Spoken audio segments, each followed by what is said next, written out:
Notre prochain invité ici en Provence-Alpes-Côte d'Azur milite pour le don d'organes et il y a encore du travail à ce sujet, vous allez le voir. Il est avec nous, il s'appelle Jacques Orofino.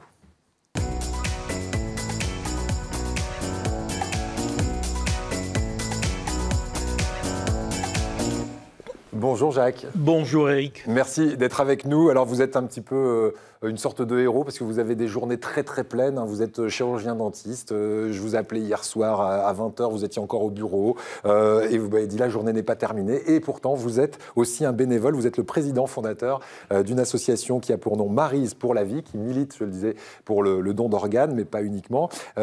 Qui est Maryse? C'est la première question que j'avais envie de vous poser. Eh bien, c'était une amie qui est décédée il y a une quinzaine d'années et nous avons pensé qu'il serait bon de faire quelque chose. Nous, on était en bonne santé. Elle n'avait pas eu la chance de bénéficier d'une greffe et on s'est dit qu'il fallait faire changer un petit peu les choses et à partir de là, essayer de sensibiliser les gens au don d'organes. Voilà. Et votre phrase leitmotiv, c'est quand on parle du don d'organes, on ne parle pas de la mort, on parle de Exactement. la vie. Et d'ailleurs, vous avez fait à ce sujet un clip. Il est récent ce clip qu'on va regarder dans un instant. Oui, on a fait un petit film qu'on aimerait qu'il soit diffusé un petit peu plus...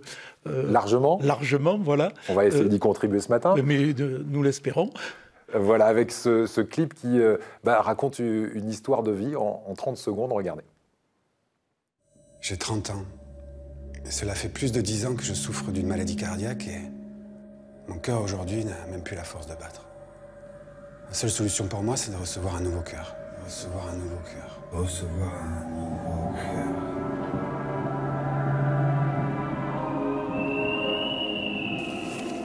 J'ai aujourd'hui 40 ans. Et grâce à ma transplantation cardiaque, je vis tout à fait normalement. Mais mon plus grand bonheur, c'est de voir grandir depuis 8 ans ma petite fille. Mais c'est magnifique. Mon papa, c'est un donneur qui l'a sauvé. On se pose, c'est un comédien ou c'est vraiment quelqu'un qui a vécu oui, une greffe? alors, on est parti d'une histoire vraie, et c'est un comédien qui a fait le clip. Alors là, vous avez passé des photos, disons, de ce clip, mais le film, lui, est vraiment... On a eu la bande son, mais on voit vraiment la personne. Bon, enfin, je crois que c'est maintenant là qu'il passe, effectivement. Bon, enfin, c'est pas bien grave. Oui, l'important, si vous voulez, c'est la loi existe déjà depuis 1976. Oui, cette fameuse loi de donneur par défaut. C'est-à-dire que si on n'a pas écrit qu'on ne voulait pas être donneur, on donne par défaut en cas de décès. Et la loi donc récente d'il y a un an a relancé le débat, mais finalement a repris exactement ce qui existait. C'est-à-dire, quand une personne décède aujourd'hui, on devrait pouvoir prélever les organes s'il n'y a pas sur elle ce petit papier disant « je ne veux pas donner ». Tout à fait. En revanche, qu'est-ce qui se passe dans les faits? Dans les faits, il n'y a aucun médecin, aucun service hospitalier qui se permet de prélever sur quelqu'un qui est décédé, ne se permet de prélever sans demander si la famille n'est pas d'accord. La famille n'est pas d'accord. Donc, ça, et dans combien de cas, par exemple, sur 10 personnes, combien répondent « non, je ne veux pas donner » 30% de refus. Et donc, c'est quand même beaucoup. Et on se retrouve, juste pour donner quelques chiffres, il y a à peu près, l'an dernier, il y avait 24 000 personnes qui étaient en attente de greffe, et il n'y en a que 6 000 qui ont été greffées. Oui, été greffées. Et il y a un autre chiffre qu'on va donner, 2 chiffres. Vous dites que pour un don d'organes, on peut arriver à sauver entre 5 et 7 vies, oui, c'est vrai? Parce que, donc déjà, il y a le cœur, les reins, il y en a 2, les poumons, c'est pareil. Il y a au niveau du foie, on peut le partager. Enfin, je veux dire, c'est vraiment, excusez-moi de dire le terme, une banque de données, quoi. Je veux dire, c'est que chacun, on a en nous la possibilité de pouvoir donner et de prolonger la vie, ce qui est quand même extraordinaire. Voilà, donc ce chiffre est très parlant.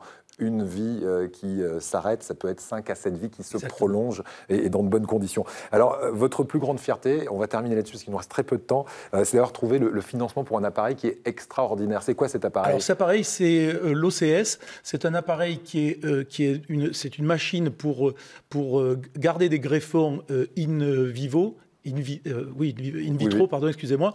Et cet appareil était utilisé, enfin voulait être utilisé dans le service du professeur Thomas, qui est un excellent service, vraiment réputé au niveau européen à l'hôpital Nord, et à Marseille bien sûr, et il leur manquait 400 000 euros pour pouvoir faire ces expériences et avoir ce machine. Et fabriquer finalement cette machine. Et on a, grâce à des donneurs, grâce au conseil départemental de l'époque, on est arrivé à trouver cette somme, et maintenant on sait que cette machine, grâce aux nouveaux accords de Maastricht, je crois, c'est un petit peu technique, va permettre de pouvoir conserver des greffons, parce qu'il faut dire que ces gens-là, ils vont greffer dans l'urgence.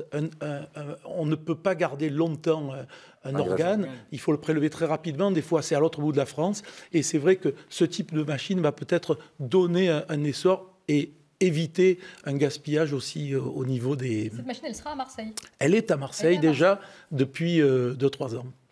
Donc, dernière chose, si on veut vous aider, on peut faire quoi? On peut faire un don. J'ai vu qu'on pouvait courir aussi pour vous. Oui, derrière, bien sûr, parce qu'on est sur toutes les courses. grandes manifestations de la région avec vous, sur le Marseille-Cassis, avec notamment des entreprises de la région aussi. Vous savez comment vous pouvez nous aider? C'est vraiment passer notre clip qui dure 29 secondes à des heures de grande écoute, parce qu'il faut que les gens le sachent. Il faut vraiment passer ce message.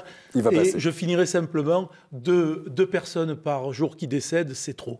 Voilà, parce qu'elles n'ont pas de greffe à temps. Exact. Merci beaucoup, Jacques Orofino, et bravo pour cette association autour de Maryse, cette amie qui vous manque sans doute, mais voilà, que sa mort ne soit pas là pour rien, et que ça permette à d'autres de continuer à vivre, et surtout qu'on soit bien conscient que ces organes, voilà, si on n'a plus besoin de ces organes parce qu'on n'est plus là, on les donne, et ça permet de sauver des vies.